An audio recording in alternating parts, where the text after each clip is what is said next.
Как дела? Ну что, как вам в новой школе нравится? Да. Молодцы. Давайте занимайтесь.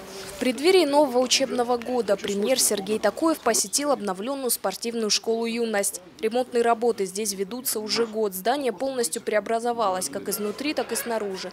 2 спортзала, тренерские комнаты, душевые со всеми удобствами. Увеличилось и число раздевалок.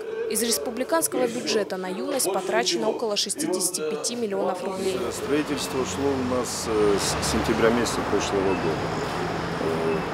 Объемы работ, здание практически полностью отремонтировали, начиная с кровли капитально и внутри помещения. Раздевалки, кабинеты, все. Сейчас соответствует всем нормам, всем требованиям. Настоящим сюрпризом для ребят стало новое футбольное поле площадью 8000 квадратных метров. Здесь уже возводят трибуны, где поместится 1500 человек. Воспитанники «Юности» смогут тренироваться даже зимой. Поле будет с подогревом. Мы решили сегодня в преддверии начала учебного года посмотреть. В принципе, школа, конечно, обновленная и готова принять.